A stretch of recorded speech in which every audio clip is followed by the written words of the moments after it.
welcome to City Grillin'. My name's Rob Vore. In this episode, I thought I'd do some fish on the grill, but I'm gonna wrap it in banana leaf, right? So I have some banana plants back here. I've cut a banana leaf off and trimmed it up a little bit. I've rinsed it off to make it clean.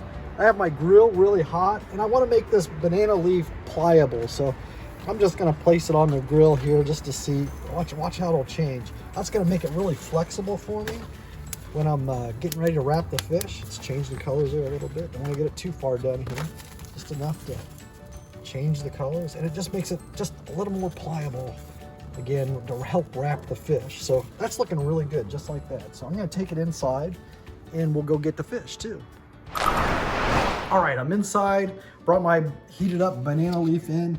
So what I'm gonna do, I have some white fish here. It's actually a cod.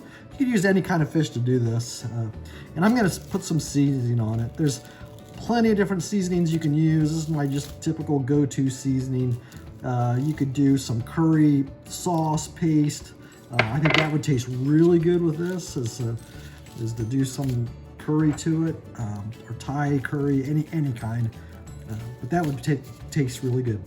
Notice one thing, I'm not gonna use oil, because when I put this in here on the leaf, and when I cook this on the grill, it's gonna steam it.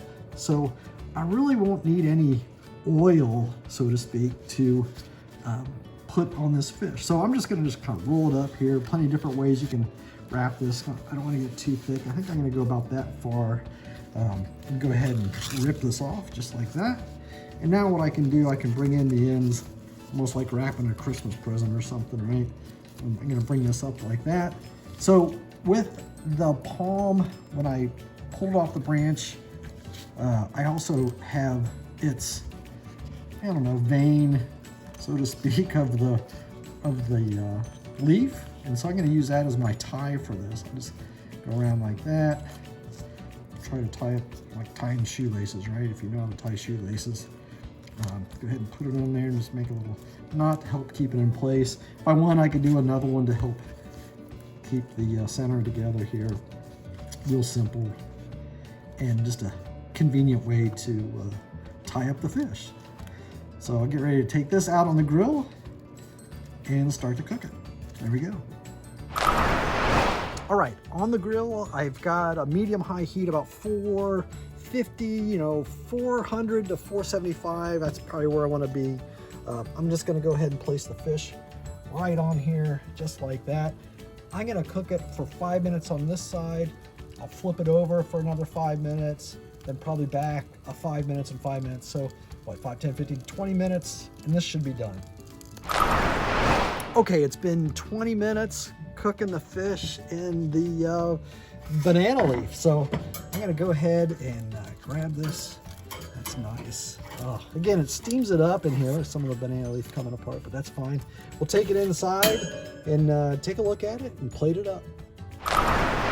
All right, I brought the fish inside, so let's take a look here. I'm gonna go ahead and snap that off. With scissors, it's gonna break apart anyway. And get ready to unfold or unveil. Yes, I can actually cut this with a knife. The paper, looks good. You can tell it's nicely steamed. Oh, it smells good too. It's gonna just give it that earthy kind of flavor with the leaf on here. Oh, it looks beautiful. My hand's out of the way. Oh, yes. Look at that. Oh, it's already coming apart. Let me see if I can get my spatula on here. Ooh, hot, delicious. Oh, so I have on my plate some spinach. Actually, before I put that on, I have some beans, right? I want to put some black beans on here as well. Oh, stir those up. So some spinach, some white rice that I made, and a few black beans. I love some black beans with the fish. So go ahead and place this fish on top of there, just like so. And instead of get a bite there, I'm gonna just grab this little piece that got stuck. Notice, again, didn't need to use the oil. It steams itself, so it doesn't really stick. That just fell apart because it's nice and tender. I'm gonna give it a taste. Delicious. Get the recipe at citygrillin.com. I'll post the recipe below this as well. Subscribe to my YouTube channel. See you next time.